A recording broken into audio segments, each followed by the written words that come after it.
KL Shailaja గారు రచించిన కథ మంచి మనసులు. ఈరోజు మీకు చదివి వినిపించబోతున్నాను. పెళ్ళింట్లో మామిడాకులు, అరటి స్తంభాలు, మల్లెపూలు, బంతిపూల పరిమళాలు ఇంకా విడలేదు. కొత్త కోడలికి తలకు సాంబ్రాణి వేస్తుంది అలివేలు. కుర్చీలో కూర్చొని కొంచెం ఇబ్బందిగా చూస్తుంది రమ్య. నెలకొకసారైనా తలకు ఇలా సాంబ్రాణి పొగ వేసుకుంటే జుట్టు మంచి వాసన వస్తూ ఉంటుంది రమ్య, అంది అలివేలు. అలాగే అత్తయ్య గారు అని తల ఊపింది రమ్య. ఇంతలో టిఫిన్ పెడుతున్నానని వంటావిడ పిలవడంతో రమ్య, వంశీతో పాటు రమ్య వాళ్ళ పేరెంట్స్ కూడా డైనింగ్ టేబుల్ దగ్గర కూర్చున్నారు. అమ్మా, కారం దోశలా అన్నాడు వంశీ ప్లేట్ దగ్గరకు లాక్కుంటూ. అవును, నీకిష్టం కదా, అందుకని చేశాం, అంది అలివేలు కారం చట్నీలో నెయ్యి వేస్తూ. రమ్య ప్లేట్లో నెయ్యి వేయబోతే రమ్య వద్దండి అంది చెయ్యి అడ్డు పెడుతూ. అయినా అలివేలు వినకుండా కారం చట్నీలో నెయ్యి వేసుకుంటే కారం తగ్గి రుచిగా ఉంటుంది అంది ఒక స్పూన్ నెయ్యి వేస్తూ. రమ్య మౌనంగా ఉండిపోయింది. మధ్యాహ్నం వియ్యాల వాళ్ళు, కొడుకు కోడలు రెస్టు తీసుకుంటూ ఉంటే తను మాత్రం త్వరగా లేచి ఉదయం ఆరేసిన బట్టలను మడతలు వేసి పెట్టింది. సాయంత్రం స్నాక్స్కు పచ్చిమిరపకాయల్లో పప్పులు, వాము, ఉప్పు మిక్సీలో వేసి పొడిని కూరిపెట్టి రెడీగా ఉంచింది. అందరూ లేవగానే శనగపిండి కలిపి బజ్జీలు చేసింది. టీ రెడీ చేసింది.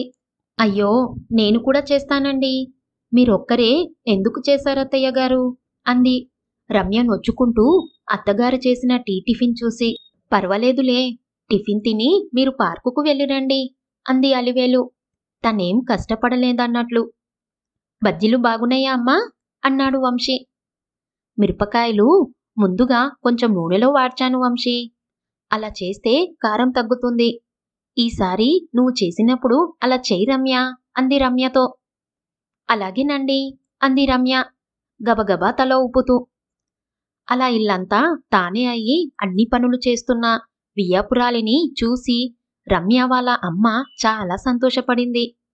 అత్తగారింట్లో రమ్య పెద్దగా కష్టపడదు అని ఆమెకు అర్థమయ్యింది. రమ్య చెయ్యాలన్న పనేమీ మిగల్చడం లేదు అలివేలు. కొడుకు కోడలు ఇద్దరూ సాఫ్ట్వేర్ ఉద్యోగాలు చేస్తున్నారు. వేరే వేరే కంపెనీలు కనుక వెళ్ళేటప్పుడు ఒకేసారి వెళ్ళినా తిరిగి వచ్చేటప్పుడు విడివిడిగా వచ్చేవాళ్ళు. ఇదిగో రమ్య, నీ కబోర్డ్లో బుక్స్ అన్నీ సర్దిపెట్టాను, నోట్బుక్స్ విడిగా సర్దాను, నువ్వు చూసి ఇంకేమైనా ఉంటే సర్దుకో అంది అలివేలు రమ్యతో ఒక ఆదివారం రోజు. రమ్య ఎంఎస్ చేస్తుంది. అలివేలు మాటలు విని నువ్వెందుకమ్మ సర్దటం, రమ్య సర్దుకుంటుందిలే అన్నాడు వంశీ. పోనీలే వంశీ, కొంచెం టైం మిగిలితే రమ్య చదువుకుంటుంది కదా అంది అలివేలు రూంలోంచి బయటికెళ్తూ. రమ్య తల వంచుకొని మౌనంగా ఉండిపోయింది, ఏమనలేక. రమ్య, ఆ సిల్క్ డ్రెస్సులను కింద పెట్టకు, సిల్క్ డ్రెస్సులపైన కాటన్ డ్రెస్సులు పెడితే అన్నీ జారిపోతాయి. ముందు కాటన్ డ్రెస్సులు పెట్టి ఆ పైన సిల్క్ డ్రెస్సులు పెడితే జారవు అంది అలివేలు ఒకరోజు. రమ్య కబోర్డ్లో బట్టలు సర్దుకుంటూ ఉంటే చేస్తున్న పని ఆపి అలాగేనండి అని పెట్టినవన్నీ తీసి మళ్ళీ అన్నీ సర్దింది. ఒక్కింత కినుకుగానే రమ్య. ఇంకో రోజు రమ్య, మీ రూంలో బుక్స్ అన్నీ కింద గోడ పక్కన ఉన్నాయి, డ్రెస్సెస్ అన్నీ కుర్చీలో వేలాడుతూ ఉన్నాయి, అవన్నీ తీసి సర్ది పెట్టుకో, ఇంకో 10 నిమిషాల్లో పనిపిల్ల మీ రూంకు వచ్చి చిమ్ముతుంది అంది అలివేలు ఫ్రిజ్ సర్దుతూ. సోఫాలో కూర్చొని ల్యాప్టాప్ చూస్తున్న రమ్యతో. ఒక నిమిషం అలివేలును చూసి అలాగే అత్తయ్య గారు అని లేచి వెళ్ళి గబగబా అన్నీ ఒకవైపుగా సర్ది మళ్ళీ వచ్చి ల్యాప్టాప్ తీసుకుంది రమ్య. అలా కోడలికి పనిలో సలహాలు చెప్తూ, కోడలిని కష్టపెట్టకుండా పనులన్నీ చేస్తూ, రమ్య చిన్నపిల్ల కదా అని అన్ని విషయాల్లో సహాయం చేస్తూ, కోడలిని ముచ్చటగా చూసుకుంటూ అలా చేయడం తన బాధ్యతగా భావించుకొని సంతోషపడుతూ ఉంది అలివేలు. ఇంకా అపార్ట్మెంట్లో వాళ్లకు రమ్య గురించి గొప్పగా చెప్పుకుంటూ బంధువులందరి దగ్గర రమ్యను పొగుడుతూ అడిగిన వాళ్లకు అడగని వాళ్లకు రమ్య ఎంత మంచి అమ్మాయో గడగడా చెప్తూ ఉండేది. కాని అత్తగారు తనే అన్ని పనులు చేశానని అనిపించుకోవడానికి పనులన్నీ చేస్తూ అడగకుండానే అన్ని విషయాల్లో జోక్యం చేసుకొని అన్నీ తనకే తెలిసినట్లుగా అలా చెయ్యండి, ఇలా చెయ్యండి అని చెప్తూ ఉంటుంది అని కోడలు తన గురించి అనుకుంటూ ఉందని కొంచెం కూడా ఊహించడం లేదు అలివేలు. తనలాగా కాదు, కోడలు ప్రైవసీ కోరుకుంటూ ఉందని మాత్రం ఎప్పటికీ తెలుసుకోలేదు. రమ్య తన విసుగును బయటికి కనిపించకుండా గడుపు కోస్తూ ఉంది. అలా 2 సంవత్సరాలు గడిచాయి. ఒకరోజు ఫ్రిడ్జ్లో కూరలు తీస్తున్న రమ్యతో అలివేలు, రమ్య, పచ్చి కొబ్బరి చిప్పలు డిప్ ఫ్రిడ్జ్లో ఉంచి కావాల్సినప్పుడు 1 గంట ముందు బయట పెడితే సులభంగా కొబ్బరి ఊడి వస్తుంది అంది పచ్చిమిర్చి తొడిమెలు తీస్తూ. మా పెళ్ళై 2 సంవత్సరాలైనా ఇంకా మీరు నాకు ఏదో ఒకటి చెప్తూనే ఉన్నారు. కూరలు కడగడానికి సింకు దగ్గరకు తీసుకెళ్తూ అంది రమ్య. అలివేలు మొహం కత్తివేటుకు రక్తపు చుక్కలేనట్టుగా పాలిపోయింది. కాసేపు సోఫాలో అలాగే కూర్చుండిపోయింది, చేష్టాలొడిగినట్లు. నిజమే కదా, తనెందుకు అలా చెప్తుంది? తాను తప్పు చేస్తుందా? అడగందే చెప్పడం పొరపాటేనా? ఆ రోజు మధ్యాహ్నం భోజనం చేసిన తర్వాత రెస్టు తీసుకునే సమయంలో అలివేలుకు కంటిమీద కునుకు రాలేదు. మనసు గతంలోకి తొంగి చూస్తుంది. అలివేలు పెద్దగా చదువుకోలేదు. అమ్మగారింట్లో ఎవ్వరూ ఏ పని చెప్పినా కాదనకుండా చేసేది. అత్తింట్లో కూడా అంతే. అలివేలు తోడికోడలు అత్తగారికి మేనకోడలు. అందుకని తోడికోడలికి అత్తగారు ఏ పని చెప్పేవారు కాదు. అలివేలు అదంతా ఏమీ ఆలోచించేది కూడా కాదు. తల వంచుకొని పని చేస్తూ ఉండేది. అత్తగారు అలివేలుతో తక్కువగా, అది రాజసంగం మాట్లాడుతూ మేనకోడల్ని పక్కన కూర్చోబెట్టుకొని కబుర్లు చెబుతూ ఉండేది. అలివేలుకు ఒంటరితనంగా అనిపించేది. చిరుతిండ్లు కూడా అలివేలుకు తెలియకుండా మేనకోడలికి ఇస్తూ ఉండేది అత్తగారు. అలివేలు చూసి చూడనట్లుగా ఉండేది. అలివేలు చూలింత బాలింత అయినా కూడా అత్తగారు ఇస్తే తినడమే తప్ప తనకై తాను తీసుకొని తినేది కూడా కాదు. పల్లెటూరు నుంచి వచ్చిన తోడికోడలు కారం పచ్చళ్ళు బాగా తినేది. అలివేలుకు నెయ్యి లేకుండా అంత కారంగా ఉన్న పచ్చడి తినడం ఇబ్బందిగా ఉండేది. అందరూ భోజనానికి కూర్చున్నప్పుడు మొహమాటంగానే నెయ్యి వెయ్యమని అడిగితే, నెయ్యంట, ఆ లోపల గూట్లో ఉంది, తీసి వెయ్యమ్మా, చిన్న కోడలికి అని దీర్ఘం తీస్తూ అనేది అత్తగారు. మేనకోడలితో అందరి ముందు ఆమె అలా చెప్తుంటే అలివేలుకు ఇబ్బందిగా ఉండేది. ఇంటికి వచ్చిన బంధువులు అలివేలు పట్ల అత్తగారు నిర్లక్ష్యం ధోరణితో ఉండటం గమనించినా ఆమె నోటికి జడిసి ఎవ్వరూ ఇదేమిటని అడిగేవారు కూడా కాదు. అత్తగారు చూడకుండా అలివేలును సముదాయిస్తూ ఉండేవారు. అలివేలు అత్తగారి గురించి ఎవ్వరికీ ఏమీ చెప్పేది కాదు. కొన్ని వంటలు చేసే పద్ధతిలో కిటుకులు కూడా అలివేలుకు చెప్పకుండా మేనకోడలికి రహస్యంగా చెప్తుండేది అత్తగారు. పల్లెటూర్లో అందరి ముందు అలివేలుకు గర్వం ఎక్కువ. అందుకే అందరితో మాట్లాడదని చెప్తూ ఉండేది. అలివేలుకు చీరలు, బంగారం వాళ్ళ అమ్మవాళ్ళు ఎక్కువగా ఇచ్చినందున అత్తగారికి తక్కువగా ఉండటం వలన అలివేలును చూసి ఉక్రోషపడేది. ఇవేమి తెలియక అత్తగారు తనెందుకు వేరు చేస్తుందో అర్థం కాక అలివేలు నలిగిపోతూ ఉండేది. తాను మేనకోడలు కాకపోవడం తన పొరపాట అనుకుంటూ ఉండేది. అలా అడుగడుగునా అత్తింట్లో అలివేలు ఇబ్బంది పడి ఉన్నందున తనపై కావాలని ద్వేషాన్ని పెంచుకున్న అత్తగారిని చూస్తూ పెరిగిన అలివేలు తన కోడలిని తాను ఒక స్నేహితురాలిగా ముచ్చట్లు మాట్లాడుకుంటూ చూసుకోవాలని అన్ని పనులు చేసి పెడుతూ వంటలో తనకు తెలిసిన మెలకువలన్నీ చెప్పాలని సలహాలు సూచనలు ఇస్తూ ఇబ్బంది పెట్టకుండా ఉండాలని మనసులో అనుకుంటూ ఉండేది. అందుకే కొడుకు పెళ్ళవగానే రమ్యను ఆప్యాయంగా చూసుకోవడం మొదలుపెట్టింది. కాని అది రమ్యకు కష్టంగా ఉంటుందని ఆలోచించలేకపోయింది.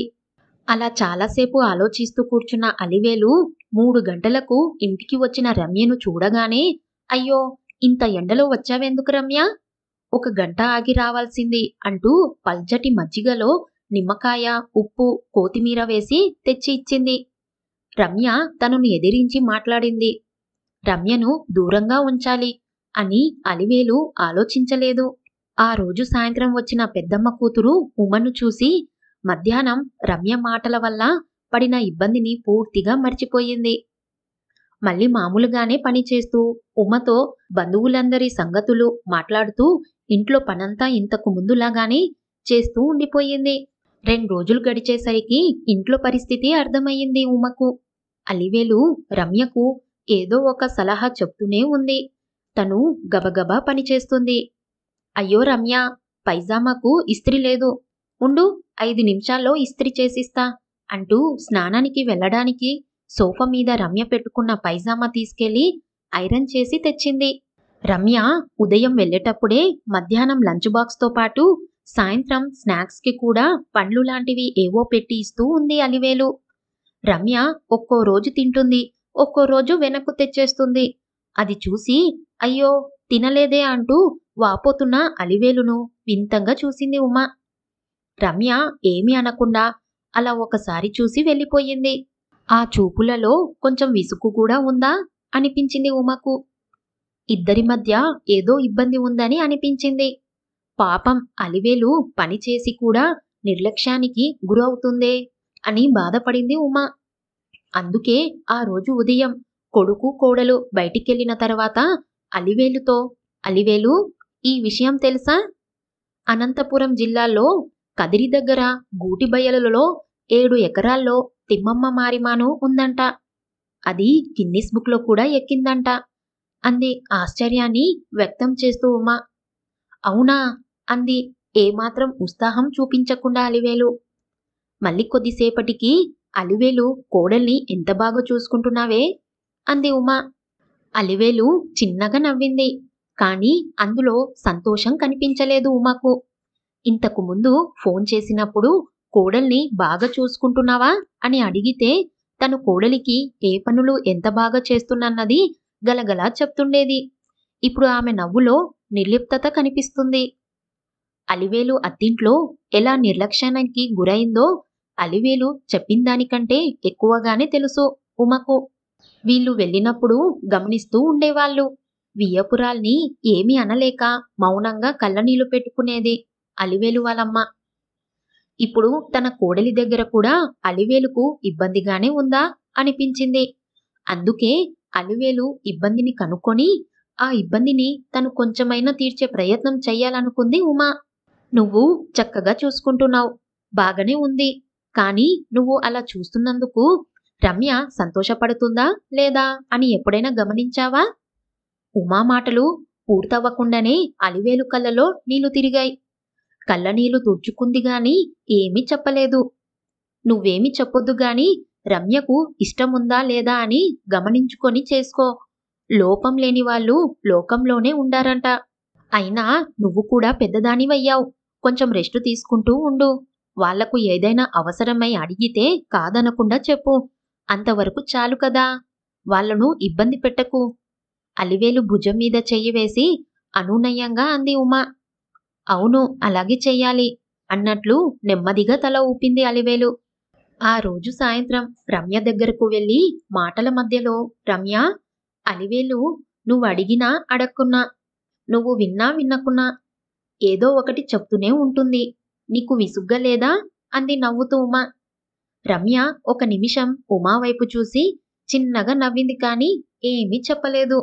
రమ్య అలివేలు వాళ్ళ అమ్మ వాళ్ళింట్లో అందరిలో నవ్వుతూ గలగలా మాట్లాడుతూ తిరిగేది. కానీ అలివేలు అత్తగారు అలివేలుతో ముక్తసరిగా మాట్లాడుతూ, మీనకోడలైన తన పెద్ద కోడలితో మాత్రం ఎక్కువగా మాట్లాడుతూ అన్ని విషయాలు ఆ కోడలికే చెప్తూ తిండి తిప్పలు కూడా సరిగ్గా పెట్టకుండా అలివేలును వేరుగా చూసింది. అందుకే అలివేలు తన కోడలికి తాను పడ్డ కష్టాలు రాకూడదని, నిన్నొక స్నేహితురాలిగా చూసుకోవాలని, నిన్ను అభిమానంగా చూస్తూ నీకు ఇష్టం ఉందో లేదో గమనించుకోకుండా నీకు సహాయం చెయ్యాలనే ఉద్దేశంతో నీ పర్సనల్ పనుల్లో కూడా జోక్యం చేసుకుంటుంది.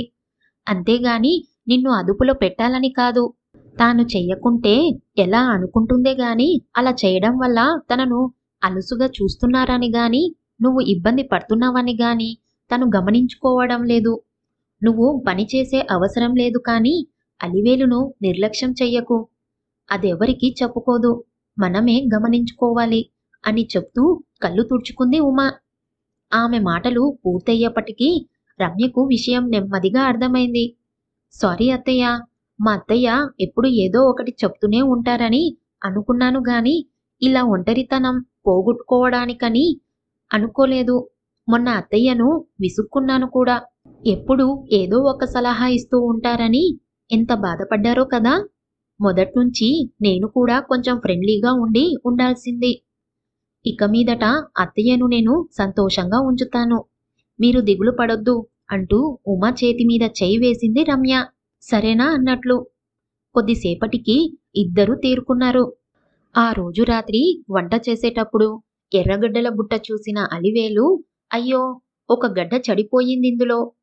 రోజూ మనం ఎర్రగడ్డలు తీస్తున్నప్పుడంతా బుట్టలో ఏవైనా పాడైపోయాయేమో అని గమనిస్తూ ఉండాలి రమ్య అంటూ ఆ పాడైపోయిన గడ్డను డస్ట్‌బిన్‌లో వేసింది. అక్కడే చపాతీలు కాలుస్తున్న రమ్య, అవునత్తయ్య, చెడు వాసన వస్తే గాని మనం కనుక్కోలేకపోతున్నాం. మీరన్నట్లు ఎప్పటికప్పుడు గమనించుకుంటే బాగుంటుంది. ఇక నుంచి నేను కూడా రెగ్యులర్‌గా చూస్తుంటాన్లెండి అంది అలివేలు వైపు చూస్తూ.